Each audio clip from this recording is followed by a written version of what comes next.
एक गांव में करोड़ी मल का अनाज का व्यापार था। वह गांव के किसानों से अनाज लेकर महंगे दामों में शहर में बेचता था। मेरे सिवा किसी को अनाज बेचने की सोचना भी मत। मैं ही तुम सबका भला करूंगा। आप तो अन्नदाता हैं सेठ जी, हम गरीब कहाँ जाएंगे। धीरे धीरे सेठ ने सबकी जमीन भी हथिया ली। इस काम में करोड़ी मल की सहायता उनका मुंह लगा नौकर भोंदू करता था, जो कम अक्ल तो था लेकिन गांव के लोगों को अपने मालिक के बल पर बड़ा परेशान किया करता था। अरे भोंदू, तू बचपन में पेड़ से गिर गया था ना, ऐसी चोट लगी कि तेरे बाबा का हार्ट फेल हो गया। मुझे क्या पता मालिक, आपने ही मुझे पाला है। मेरे माँ बाप भगवान सब आप ही हैं। इसीलिए तेरी मूर्खताओं के बाद भी तुझे नहीं निकालता, पर अब सावधान हो जा। अरे मालिक, आपके लिए जान भी दे दूंगा।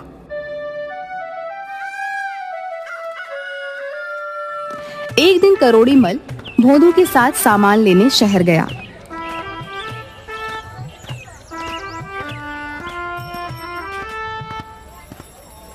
क्यों रे भोंदू, शाम हो गई है, हम लोग कहीं रास्ता भटक तो नहीं गए? ये सड़क कहाँ जाती है? सड़क कहीं नहीं जाती। सेठ जी, आपको क्या हो गया है? सड़क पर चढ़कर लोग इधर उधर जाते हैं। तू बैल का बैल ही रहेगा। किसी ऊंचे पेड़ पर चढ़कर देख, ये रास्ता कहाँ जाता है। सेठ की बात सुनकर भोंदू पेड़ पर चढ़ गया। उसे कुछ भी नजर नहीं आया। वह जोर जोर से रोने लगा। अब क्या हुआ? चुपचाप पीछे उतर जा, हम जल्दी ही शहर पहुंच जाएंगे। अरे मालिक, मुझे पेड़ से उतरना नहीं आता, मुझे बचा लो वरना मैं मर जाऊंगा मालिक। हे भगवान, अंधेरा गहराता जा रहा है, तू जल्दी से नीचे आ वरना डाकू आ जाएंगे और हमारा सारा सामान लूटा जाएगा। अरे सेठ जी, डाकुओं को आ जाने दीजिए, तो वही मुझे उतार पाएंगे। आप अपने सामान के लिए क्या मेरी जान की बाजी लगा देंगे?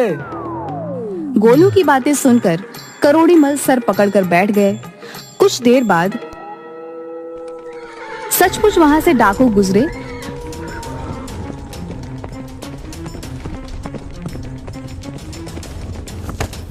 उन्होंने संजीदा राम को पूरी तरह से लूट लिया और भोंदू को पेड़ से नीचे उतारकर फेंक दिया। हाय मेरी कमर, मेरी कमर टूट गई। जब उतारना ही था तो धीरे से उतारते। चलिए सेठ जी, जल्दी से चलते हैं, अब डरने की कोई बात नहीं। सेठ अपनी किस्मत को कोसता हुआ वापस अपने घर आ गया।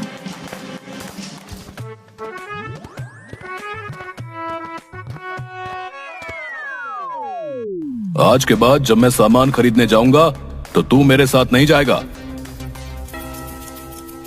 रात को सेठ के बेटे को बाथरूम जाना था। अरे ओ भोंदू, जरा सुरेश को संडास तो ले जा। अरे क्या करना है उसे? उसे लघु शंका करनी है। ना, मुझे विश्वास नहीं। अगर उसने कुछ और भी कर दिया तो मेरी जिम्मेदारी नहीं। आज्ञा से ज्यादा या कम कुछ नहीं करने दूंगा। हाँ। हे भगवान, तू रहने ही दे, मैं ही ले जाऊंगा। कुछ दिनों बाद सेठ वापस शहर सामान खरीदने के लिए गए तो सेठ की दुकान पर एक साधु आया। मुझे भूख लगी है, मुझे भोजन कराओ, भगवान तुम्हारा भला करेगा। वाह वाह वाह, बड़ा आया भोजन करने वाला। मांग तो ऐसे रहा है जैसे तेरी अम्मा यहाँ खाना बना कर रखती है। चल भाग यहाँ से। भगवान के भक्तों के साथ ऐसा व्यवहार अच्छा नहीं है, तुझे इसका फल मिलेगा। अरे जा जा, फल मिलेगा, फल मिलेगा, फल मिलेगा तो खा लूंगा। तू अपना काम कर। भोंदू इसी तरह का व्यवहार सबके साथ करता था और सेठ का मुंह लगा नौकर होने के कारण वो पूरा फायदा उठाता था। एक दिन करोड़ी मल अपनी जमीनों की लिखा पढ़ी कर रहे थे कि उनका चश्मा गंदा हो गया। उन्होंने भोंदू को बुलाया। अरे ओ भोंदू, जरा ये मेरा चश्मा तो साफ कर दे, कुछ भी नजर नहीं आ रहा है। अभी लो मालिक, ऐसा चमका दूंगा कि मुझ पर नाज करोगे।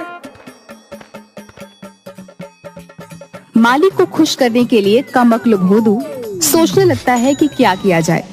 तभी उसे पास में रहने वाली घुमरी की आवाज सुनाई देती है। देख सुगनिया, मेरा बर्तन कितना चमक रहा है। कुछ भी चमकाना हो तो चूल्हे की राख से सूखा ही रगड़ देना चाहिए। अरे बस इतनी सी बात है, आज मालिक से इनाम लेके रहूंगा। वह चूल्हे की राख से रगड़ रगड़ कर चश्मा साफ कर देता है, जिसके कारण चश्मे के शीशों पर खरोच पड़ जाती है। अरे कमबख्त, ये क्या कर दिया मेरे चश्मे का तूने? इसी समय तू यहाँ से निकल जा। हे भगवान, अब मैं हिसाब किताब कैसे करूं? सेठ जी गुस्से में आकर भोदू को नौकरी से निकाल देता है। बहुत जगह नौकरी ढूंढता है, लेकिन उसकी नौकरी कहीं भी नहीं लगती। उसके व्यवहार के कारण और कम बुद्धि के कारण कोई भी उसे रखना नहीं चाहता। नौकरी तो मिलने से रही, मेरे लिए यही अच्छा है कि मैं अपना काम करूं।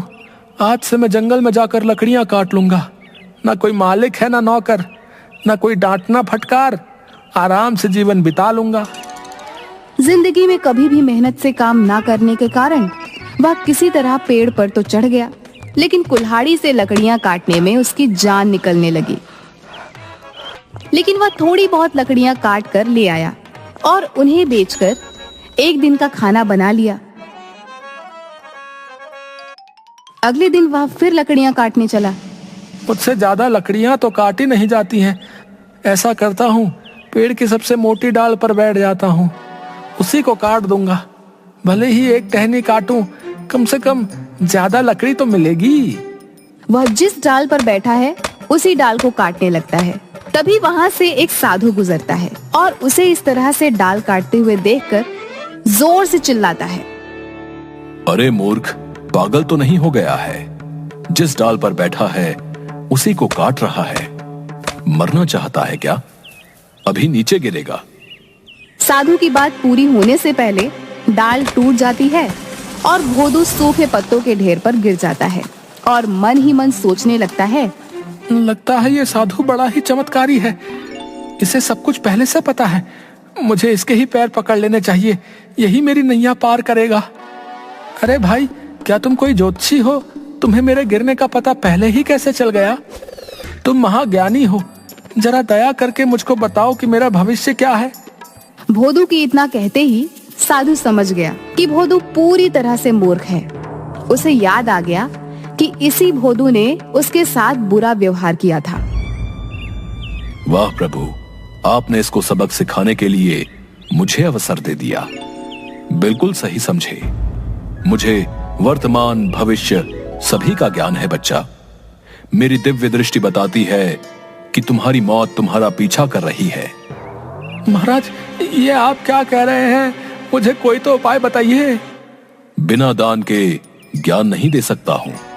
तुम मुझे पैसे दो, मैं तुम्हें भविष्य का ज्ञान दूंगा।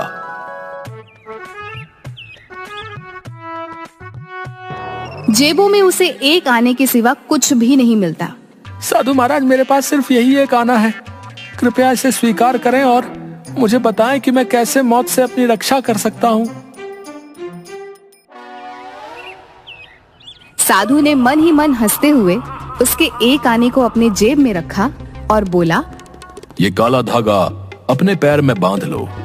याद रखना, जब तक ये धागा तुम्हारे पैर में बंधा रहेगा तुम जीवित रहोगे, और जैसे ही ये धागा टूट गया तुम मर जाओगे।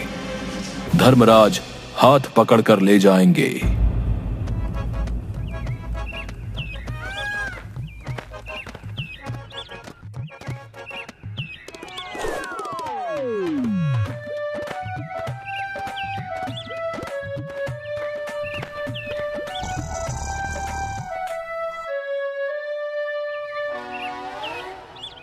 अजी, कुछ पैसे कमा कर लाओ। सुबह से घर में चूल्हा भी नहीं जला है।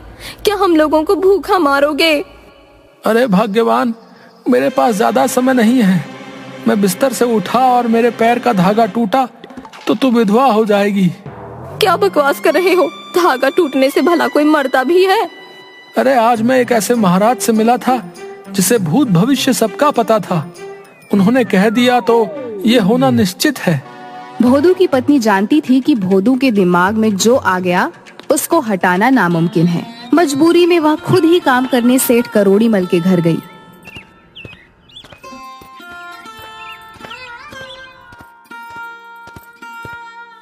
अरे क्या हाल है लाजो?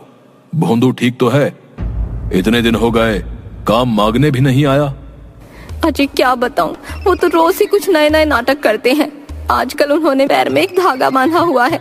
कहते हैं अगर धागा टूट गया तो वो मर जाएंगे।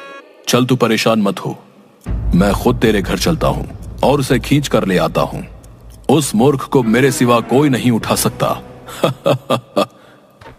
करोड़ी मल भोदू के घर पहुंचते हैं। घर में रोना धोना लगा होता है। आइए आइए सेठ साहब, देखिए ना, भोंदू कह रहा है कि वो मर गया है। मैं बर्बाद हो गई, भरी जवानी में मर गया रे। हाय दैया, आप मर गए, अब क्रियाकर्म के पैसे कहाँ से आएंगे? ये क्या बकवास है? चुप रहो तुम। ये सब कैसे हो सकता है? वो तो मेरे सामने ही बैठा हुआ है।